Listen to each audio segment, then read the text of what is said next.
আসসালামু আলাইকুম। সবাইকে স্বাগত জানাচ্ছি আমার দেশ টপ নিউজে। সঙ্গে আছি তামান্না মিনহাজ। শুরুতেই জানিয়ে দিচ্ছি আজকের প্রধান খবরগুলোর শিরোনাম। ৩৩ বছর বয়সেই রাষ্ট্রদূত হলেন ডক্টর নাজমুল। মালদ্বীপে নিযুক্ত নতুন রাষ্ট্রদূতকে নিয়ে নানামুখী আলোচনা। হানি ট্র্যাপের ঘটনা ভিডিও করায় খুন হন সাংবাদিক তুহিন। ব্রিটেনে দেউলিয়া হওয়ার পথে সাবেক ভূমিমন্ত্রী সাইফুজ্জামানের ৩ কোম্পানি। ফেব্রুয়ারির প্রথমার্ধেই জাতীয় নির্বাচন বললেন সিইসি। দর্শক, এই ছিল আমাদের প্রধান খবরগুলোর শিরোনাম। চলুন জেনে নেওয়া যাক বিস্তারিত।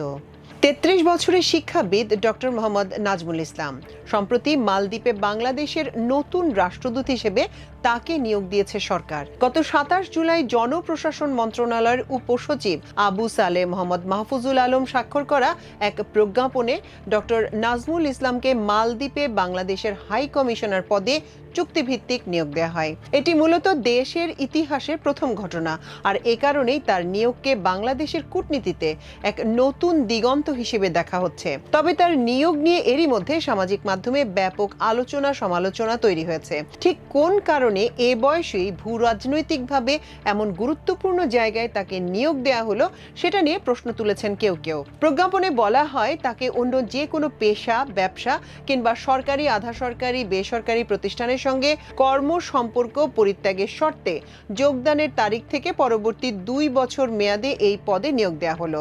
এরপর গত ৩রা আগস্ট পররাষ্ট্র মন্ত্রণালয়ের মহাপরিচালক মোহাম্মদ আবুল হাসান মৃধার সই করা অফিস আদেশে তাকে পররাষ্ট্র মন্ত্রণালয়ে বিশেষ ভারপ্রাপ্ত কর্মকর্তা হিসেবে ন্যস্ত করে মালেতে হাই কমিশনার হিসেবে নিয়োগের সিদ্ধান্তের কথা জানানো হয়। তরুণ শিক্ষাবিদ ডক্টর নাজমুল ইসলাম নোয়াখালী জেলার বাসিন্দা। তিনি ঢাকা বিশ্ববিদ্যালয়ের শান্তি ও সংঘর্ষ অধ্যয়ন বিভাগে ২০০৯-১০ শিক্ষাবর্ষে ছাত্র ছিলেন এবং ২০১৪ সালে স্নাতকোত্তর সম্পন্ন করেন। এরপর তুরস্ক সরকারের বৃত্তি নিয়ে আঙ্কারা ইলদিরিম বেয়াজিদ বিশ্ববিদ্যালয়ে পিএইচডি সম্পন্ন করে সেখানেই সহযোগী অধ্যাপক হিসেবে কাজ শুরু করেন। তুরস্কে অধ্যাপনার পাশাপাশি তিনি দেশটির parliament, foreign relations and protocol ডিপার্টমেন্টে বিশেষ উপদেষ্টা হিসেবে কাজ করেছেন। ১০০ বছরের ইতিহাসে প্রথম বিদেশি হিসেবে তার এই নিয়োগ ছিল একটি বিরল সম্মান। এর বাইরে doctor Nazmul US department of স্টেটের ফরেন সার্ভিস ইনস্টিটিউটের সাউথ এশিয়ায় নিয়োগ পান।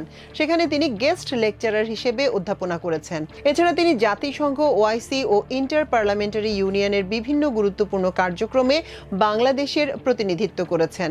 রোহিঙ্গা সংকট সহ বিভিন্ন দেশের সংখ্যালঘু সমস্যা সমাধানে তার কূটনৈতিক ও একাডেমিক উদ্যোগ উল্লেখযোগ্য।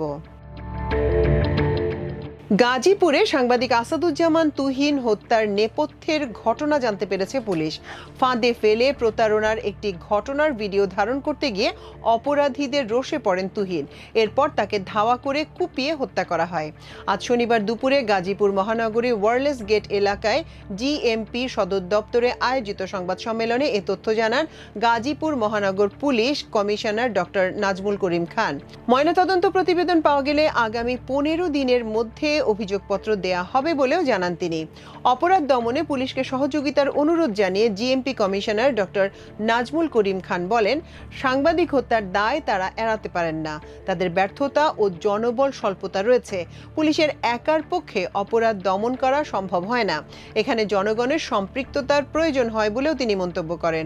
ঘটনার বর্ণনা দিতে গিয়ে তিনি বলেন, এই ঘটনার প্রথম ভিকটিম বাদশা মিয়া স্থানীয় একটি এটিএম বুথ থেকে ২৫,০০০ টাকা তোলেন। বিষয়টি দেখে তাকে ফাঁসানোর জন্য গ্রেপ্তারকৃত গোলাপি বাদশাকে হানি ট্র্যাপে ফেলার চেষ্টা করেন। গোলাপির সঙ্গে কথাবার্তার এক পর্যায়ে বাদশা মিয়া বুঝতে পারেন তাকে হানি ট্র্যাপে ফেলার চেষ্টা করা হচ্ছে। কথাবার্তার এক পর্যায়ে তাদের মধ্যে উত্তপ্ত বাক্য বিনিময় হতে দেখা যায় এবং বাদশা মিয়া গোলাপিকে ঘুষি মারেন। সিসিটিভির ফুটেজে সেই দৃশ্য দেখা গেছে। জিএমপি কমিশনার বলেন, গোলাপিকে ঘুষি মারার পরপরই আগে থেকে উত পেতে থাকা গোলাপির ৫-৬ জন সহযোগী এগিয়ে এসে চাপাতি দিয়ে বাদশা মিয়াকে এলোপাতাড়ি কোপাতে শুরু করে। বাদশা মিয়া সেখান থেকে দৌড়ে পালিয়ে যান। এ সময় ভিডিও ধারণ করছিলেন সাংবাদিক আসাদুজ্জামান তুহিন। তুহিনের ভিডিও ধারণ করার বিষয়টি আসামিরা দেখে ফেলে। তারা বুঝতে পারে যে এই ভিডিওর মাধ্যমে তাদের অপরাধ প্রকাশ পেয়ে যাবে। আসামিরা সাংবাদিক তুহিনের মোবাইল ফোন থেকে ভিডিওটি মুছে ফেলার দাবি জানায়। এ নিয়ে তার সঙ্গে বাকবিতণ্ডায় জড়ায়। এক পর্যায়ে তুহিনকে ধাওয়া করে। তুহিন একটি চা স্টলে আশ্রয় নিলে তাকে সেখান থেকে ধরে এনে কুপিয়ে হত্যা করা হয়। পুলিশের এই ঊর্ধ্বতন কর্মকর্তা বলেন, ঘটনার পরপরই আমরা সিসিটিভির ফুটেজ সংগ্রহ করি। ফুটেজ দেখে 8 জনকে চিহ্নিত করা হয়। ঘটনার 24 ঘন্টার মধ্যে জড়িত 7 জনকে গ্রেপ্তার করেছি, বাকি একজনকেও দ্রুত সময়ের মধ্যে গ্রেপ্তার করতে পারব। তিনি আরও বলেন, সংঘবদ্ধ চক্রের অপরাধের চিত্র ধারণ করতে গিয়ে জীবন দিয়েছেন সাংবাদিক। এই ঘটনায় আমাদের কাছে সিসিটিভির ফুটেজ আছে, প্রত্যক্ষদর্শীর সাক্ষী আছে, সমস্ত তথ্য প্রমাণ রয়েছে। তুহিনের মরদেহের ময়নাতদন্ত রিপোর্ট প্রাপ্তি সাপেক্ষে আমরা আগামী 15 দিনের মধ্যে আদালতে চার্জশিট দিতে পারব। জিএমপি কমিশনার জানান, সাংবাদিক হত্যা মামলায় গ্রেপ্তার আসামিরা হলেন জামালপুরের মেলান্দহ থানার মাহমুদপুর এলাকার মোবারকের ছেলে মিজান ওরফে কেটু মিজান, পাবনার ফরিদপুর উপজেলা সোনাহারা গ্রামের নূর মোহাম্মদের ছেলে মোহাম্মদ স্বাধীন, খুলনার সোনাডাঙ্গা উপজেলার ময়লাপোতার হানিফের ছেলে আলামিন, কুমিল্লার হোমনা থানার অন্তপুর গ্রামের হানিফ ভুইয়ার ছেলে শাহজালাল, পাবনার চাটমোহর থানার পাঁচবাড়িয়া গ্রামের কিয়ামুদ্দিনের ছেলে মোহাম্মদ ফয়সাল হাসান এবং সুমন নামের একজন। হত্যাকাণ্ডের প্রধান আসামি কেটু মিজানের নামে 15টি মামলা রয়েছে। কেটু মিজানের স্ত্রী পারুল আক্তার ওরফে গোলাপি প্রতারণার সঙ্গে জড়িত। অপর আসামি আলামিনের বিরুদ্ধে 2টি মামলা, আসামি স্বাধীনের বিরুদ্ধে 2টি, আসামি শাহজালালের বিরুদ্ধে 8টি এবং ফয়সাল হাসানের বিরুদ্ধে 2টি মামলা রয়েছে। যুক্তরাজ্যে পতিত আওয়ামী লীগ সরকারের সাবেক ভূমিমন্ত্রী সাইফুজ্জামান চৌধুরীর 3টি কোম্পানির দায়িত্ব নিয়েছে আর্থিক সংস্থা গ্রান্ট থর্নটনের সহযোগী প্রতিষ্ঠান। সংবাদ মাধ্যম বিস নাও শুক্রবার এক প্রতিবেদনে জানিয়েছে, এই 3টি কোম্পানির মোট সম্পদের পরিমাণ 142 মিলিয়ন পাউন্ড। গত 29শে জুলাই এগুলির দায়িত্ব নেয় প্রশাসন সংস্থা। সাধারণত কোনো কোম্পানি ঋণ পরিশোধ বা কার্যক্রম চালাতে ব্যর্থ হলে সেগুলো দেউলিয়ার পথে চলে যায়। তখন প্রশাসক নিয়োগের মাধ্যমে এগুলো বাঁচানোর চেষ্টা করা হয়। সাবেক ভূমিমন্ত্রী সাইফুজ্জামানের কোম্পানিগুলোতে দুরবস্থা তৈরি হওয়ায় এগুলো প্রশাসন সংস্থার অধীনে নেওয়া হয়েছে। যুক্তরাজ্যের আবাসন ব্যবসায় বিনিয়োগ করতে সাইফুজ্জামান চৌধুরীর বিরুদ্ধে অর্থ পাচারের অভিযোগ রয়েছে। দুর্নীতির দায়ে তাকে ইতোমধ্যেই দুর্নীতি দমন কমিশন অভিযুক্ত করেছে। বিসনাও জানায়, সাইফুজ্জামানের মালিকানাধীন JTS properties limited, Rukmila properties limited এবং নিউ ভেঞ্চার্স লিমিটেডে গত 29শে জুলাই প্রশাসক নিয়োগ করা হয়। সাইফুজ্জামানের যেসব কোম্পানি ইতোমধ্যে প্রশাসকের অধীনে গেছে সেগুলোর সঙ্গে নতুন করে যুক্ত হলো এই 3টি।